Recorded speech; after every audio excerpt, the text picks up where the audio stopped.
예전에 이제 친구들하고 같이 얘기를 많이 하다 보면은 그런 얘기를 많이 했던 것 같습니다. 주일 예배를 마치고 나서 저희 이제 동기들과 같이 얘기를 할 때, 요즘에 예배가 예전 같지 않다, 그런 얘기를 참 많이 했던 것 같습니다.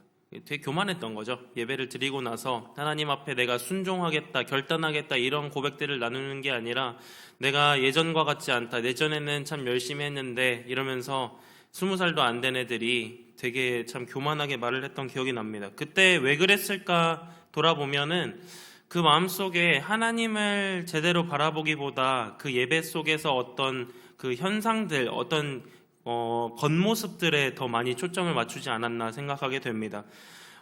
이러한 경험도 있으면서 동시에 저는 그 예배가 너무나도 소중했던 기억이 하나가 있는데, 휴가를 나왔을 때 일이었습니다. 휴가를 나왔는데 제가 한 3개월 동안 예배를 못 드리게 되었어요. 그때 탄핵이 처음 일어났던 때여서 저는 원래 주일마다 예배를 나오고 싶은 마음과 동시에 편안한 군 생활을 하고 싶어서 이제 의무 경찰을 이제 지원을 했었거든요. 근데 딱 들어가니까 갑자기 촛불을 다들 들고 나오는 거예요. 거리에 나와서 저의 외출은 완전히 산산조각 나고 3개월 동안 뭐 교회는커녕 전 거의 광화문에서 노숙하다시피 지냈었거든요. 그러던 시기를 지나고 나서 겨우겨우 어떻게 시간이 좀 흘러가서 드디어 꿈에 그리던 외출을 나와 교회를 가게 됐는데, 찬양하세라는 곡이 나오고 있었어요. 찬양하세라는 곡을 막 되게 신나게 막 부르고 있는데, 제가 이렇게 들어와가지고 옆자리에 딱 앉으면서 그냥 앉는데 그냥 눈물이 주르르 흐르는 거예요. 찬양하세인데 그냥 뭐 이렇게 뭐 모든 영광과 존귀와 능력 뭐 그런 찬양도 아니었어요. 찬양하세 부르는데 저 혼자 막 눈물을 주르르 흘리면서 하나님 감사합니다, 그런 기억이 또 납니다. 도대체 이 두 마음의 차이는 무엇일까? 어떤 것이 그 가운데 차이가 있을까? 저는 오늘 여러분과 그것을 좀 나누고 싶은데, 한 가지는 예배가 뚫린 것이죠. 한 가지는 예배를 향한 그 갈망이 있어서 예배가 뚫려 있는 모습이고, 그 앞의 모습은 예배가 너무나 막혀 있어서 아무리 좋은 환경이어도 그것에 감사할 수 없는 그런 모습입니다. 오늘 우리가 읽은 말씀은 다윗이 예배가 막혀 있을 때, 우리가 어제부터 살펴보았던 것처럼 그 예배가 막혀 있을 때에 어떻게 그것을 뚫어내는지를 보여주고 있습니다. 예배를 뚫어내기 위하여서 그 전전긍긍하던 그 다윗의 모습, 그 속에서 우리는 어떻게 하면 우리의 신앙이, 우리의 예배가 회복될 수 있을지 그것을 바라보았으면 좋겠습니다. 먼저 예배가 막히게 되면 나타나는 증상들이 오늘 말씀 속에 기록되어 있는데, 우리 30절의 말씀을 먼저 한번 살펴보면서 그 내용을 시작해 보도록 하겠습니다. 다윗이 여호와의 천사의 칼을 두려워하여 감히 그 앞에 가서 하나님께 묻지 못하더라. 여러분, 여기서 다윗이 천사의 칼을 두려워했다라고 먼저 나옵니다. 원래 다윗은 하나님을 너무나도 친밀하게 느끼던 사람이었습니다. 목동의 시절부터 늘상 그 다윗의 고백 속에는 찬양이 흘러나왔습니다. 그의 입술 속에 흘러나오는 찬양의 곡조들 중에는 때때로 자신의 그 한계, 연약함 속에 부르짖는 노래도 있었지만 하나님의 그 위대하심을 찬양하는 노래가 있었습니다. 그래서 때때로 그의 마음속에는 너무나도 멀리 계시는 하나님이 아니라 우리의 마음 가까이에 우리와 함께 하시는 하나님이다, 나의 목자이신 하나님이다 라는 것을 고백하는 모습이 그 가운데 들어가 있었죠. 그런데 오늘 말씀 가운데 나타나는 다윗의 지금 현상은 두려움이 가득하다라는 것입니다. 도대체 왜 두려움이 가득했는지 우리는 어제의 말씀을 통해서 살펴보았습니다. 그의 마음 가운데에 사탄이 충동하여서 그로 하여금 하나님을 의지하는 것이 아니라 다른 인간의 손, 인간의 노력, 여러 가지 군사들을 의지하는 모습들이 그 가운데 있었기 때문이었죠. 죄로 인해서 막힌 것입니다. 때때로 우리의 예배는 죄 때문에 막힙니다. 죄 때문에 하나님을 바라보지 못하게 합니다. 그럴 때에 다윗은 그 두려움을 자기 마음 깊숙이 숨겨두지 않았습니다. 그 두려움을 있는 그대로 표현을 합니다. 그리고 또한 예배에 막힌 증거가 이 가운데 나타나는데, 그가 늘상 했던 것은 하나님께 여쭙는 것이었습니다. 다윗은 늘 전투에 앞서서 했던 것이 여호와 앞에 여쭈어 이르되 이런 말씀이 기록되어 있습니다. 그런데 오늘 30절을 다시 보게 되면은 그가 감히 묻지 못하였다라고 나옵니다. 감히 그 앞에 하나님께 나아가서 묻지 못하는 장면이 연출되는 것입니다. 죄 때문에 그런 일들이 벌어지는 것이죠. 그런데 여러분, 이렇게 예배가 막혀 있을 때 그러면 어떻게 해야 되는가? 우리 때때로 이런 것을 느끼지 않습니까? 예배 자리에 나와도 마음 깊숙이 그 갈망이 있음에도 하나님 앞에 오히려 두려움이 가득하고 이 예배당에 나오는 것 자체가 너무나 부담스러워서 벌벌 떨고 있는 그런 모습이 때때로 우리 가운데 있을 수 있습니다. 그런데 그럴 때에 오늘 다윗의 모습을 통하여서 회복의 길을 다시 꿈꿔보았으면 좋겠습니다. 예배를 뚫리기 위하여서 다윗이 했던 첫 번째는 새로운 예배를 이루어 갔던 것입니다. 우리 18절의 말씀을 같이 한번 읽어보도록 하겠습니다. 18절입니다.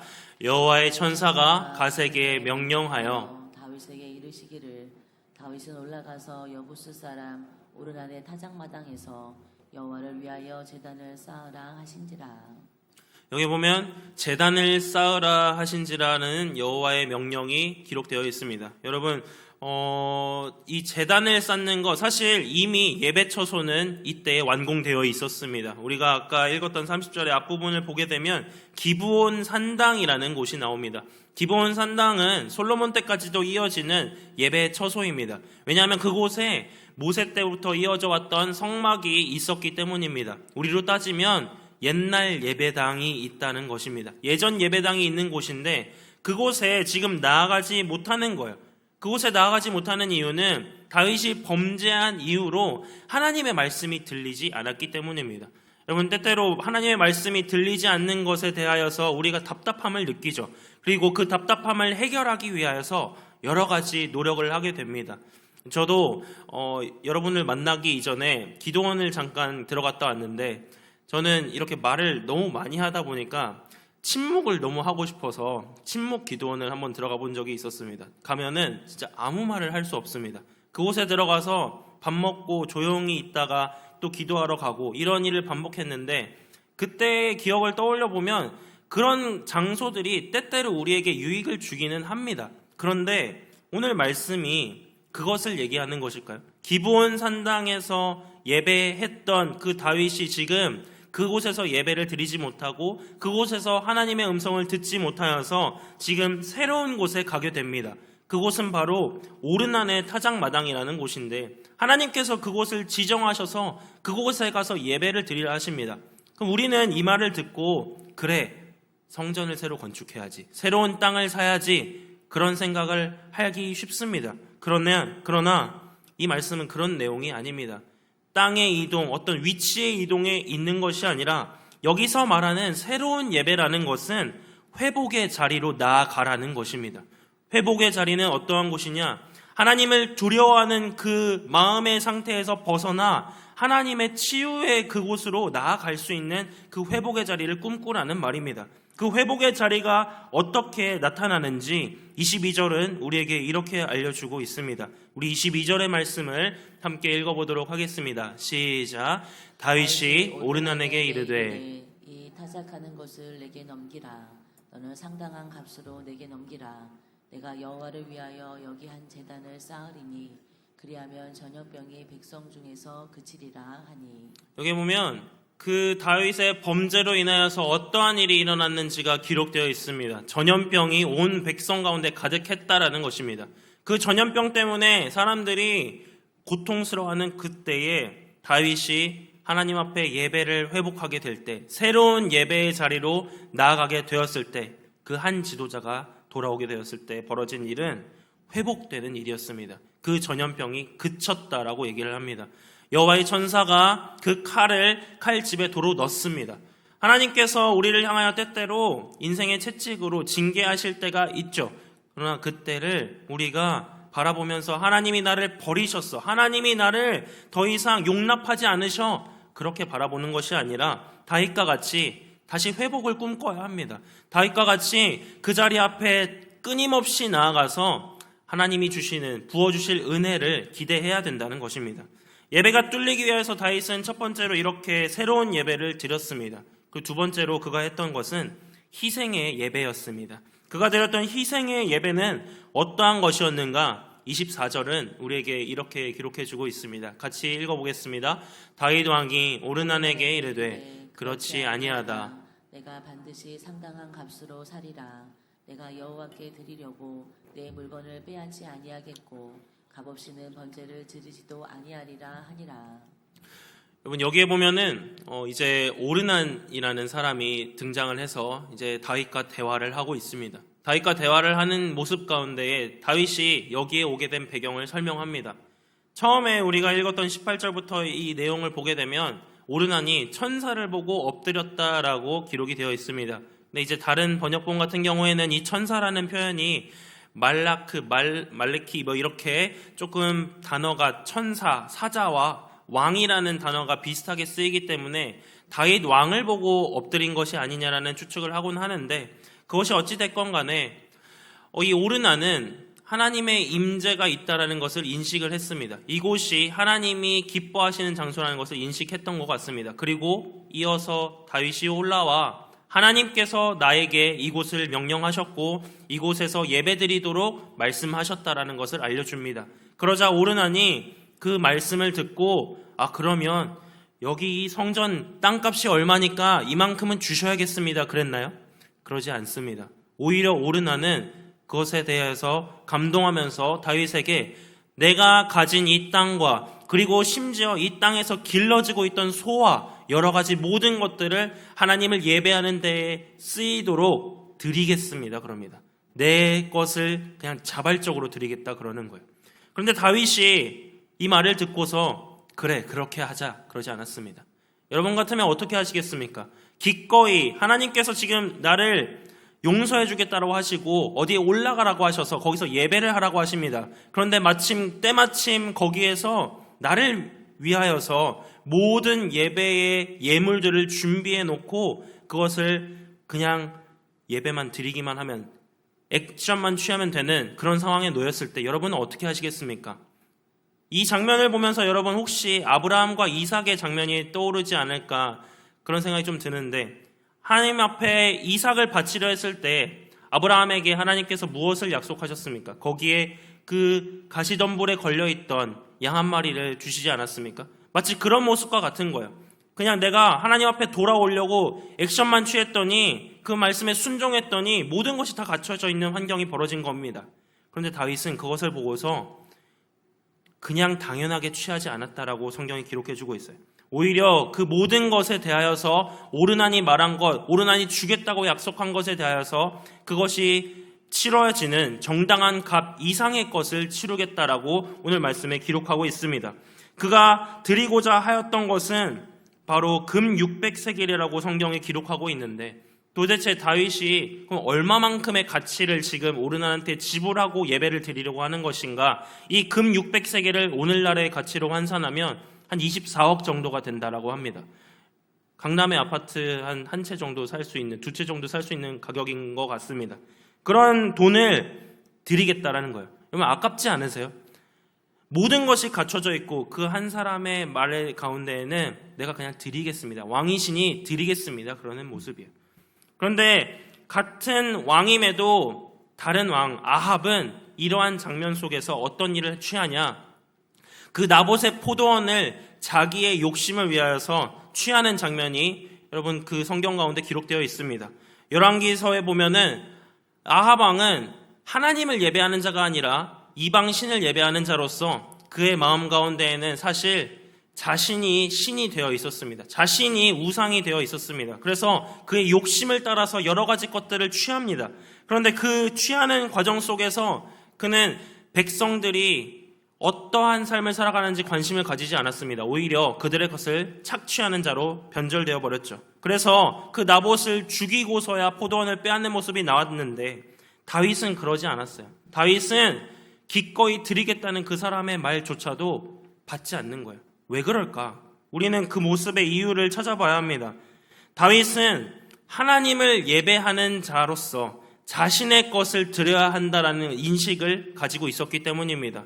내 것으로부터, 내 손으로부터 올려드리는 것이 예배다라는 것을 인식하고 있었습니다. 여러분, 예배는 하나님이 나에게 부어주신 것에 감사하여 내 손으로 올려드리는 것이 예배입니다. 예배를 내가 다른 것들을 가지고 와서 이것저것 여러 사람들을 가지고 와서 그것들의 노력을 내 임의로 취하여서 드리는 것이 예배가 아니라 하나님 앞에 비록 작은 것이라 할지라도 내 손으로 드려지는 것이 예배의 첫 시작입니다. 다윗은 그 예배를 뚫어내기 위해서 그 첫 마음을 회복하였습니다. 하나님 앞에 그 값이 얼마가 되든 신경 쓰지 않겠다. 내가 하나님께 용서받고 은혜를 받는 자리라면 내가 어떠한 값이라도 치르겠다라는 그 마음으로 나왔던 것입니다. 그리고 그 희생의 예배를 드렸을 때에 오늘 말씀 가운데에는 놀라운 결과가 이어져서 나옵니다. 우리 26절의 말씀으로 그 말씀의 내용을 확인해 보겠습니다. 다윗이 거기서 여호와를 위하여 제단을 쌓고 번제와 화목제를 드려 여호와께 아뢰더니 여호와께서 하늘에서부터 번제단 위에 불을 내려 응답하시고 하나님께서 그 전까지 막혀있던 다윗의 예배를 이제 응답하시면서 그 증거로 불을 내리셨다라고 오늘 말씀이 기록하고 있습니다. 여러분, 이 말씀의 내용을 보게 되면 아까도 말씀드렸던 그 아합의 때와 자꾸 비교가 되는 것 같습니다. 불을 내리는 장면, 엘리야가 하나님 앞에 그 기도를 올렸을 때 하나님께서 하나님만이 유일한 신이시고 하나님만이 예배받기 합당한 신이라는 것을 증명하기 위해서 불을 내리시고 응답하셨습니다. 여러분, 이러한 그 불을 내리는 역사가 우리의 예배 가운데 회복되었으면 좋겠습니다. 마음 가운데에 때때로 완전히 사그라들어버린, 완전히 숯덩이와 같이 재가 되어버린 그러한 마음이 우리 가운데 있을지라도 오늘 말씀 가운데 다윗을 부르신 하나님의 그 음성을 우리에게 주어지는 음성으로 받아들였으면 좋겠습니다. 너는 일어나 오르는 타작마당으로 올라가라 하신 그 말씀이 우리로 하여금 어떠한 메시지로 주어져야 하냐면 너희는 다시 일어나 예배의 자리로 올라가라 라는 말로 들려야 합니다. 예배의 자리로 올라가서 그곳에서 우리는 전혀 새로운 특별한 예배를 꿈꾸는 것이 아니라 그 자리, 같은 자리라 할지라도 새로운 예배를 꿈꿔야 합니다. 그 같은 자리라 할지라도 매주 드려지는 예배라 할지라도 그곳에서 나를 회복시키시는, 나를 터치하시고 만지시는 하나님의 임재를 꿈꾼다면 그 자리는 새로운 예배의 자리가 될 것입니다. 그렇게 예배를 하면서 여러분, 하나님 앞에 드리는 예배를 우리 다시 한번 회복해 봅시다. 회복하는 그 예배의 첫 시작은 나의 것을 하나님께 드리는 것에 있습니다. 가인과 아벨이 하나님 앞에 나아갔을 때 한 사람은 하나님 앞에 자신의 가장 귀한 것을 드렸습니다. 자신의 가장 귀한 것, 너무나도 아끼는 것을 드리고 그 앞에 하나님을 경외하는 마음으로 나아갔습니다. 그러나 다른 한 사람은 하나님을 경외하는 마음 없이 나아가 그것이 어떠한 것이든 그 물건의 값이 어떠한 것이든 상관없이 거기에는 그의 희생이 담겨 있지 않았습니다. 여러분, 성경은 계속해서 우리를 향하여서 너희는 하나님을 위하여서 무엇을 희생할 수 있는가 그것을 물어봅니다. 사실 하나님이 우리에게 베풀어 주신 은혜에 비하면 우리가 드리는 것은 너무나도 작은 것일지 모릅니다. 하나님은 우리를 위하여서 자신의 아들 예수 그리스도를 내어주셨는데 우리는 우리 자신의 열심조차도 하루하루의 노력조차도 온전히 하나님께 드릴 수 없는 작은 존재입니다.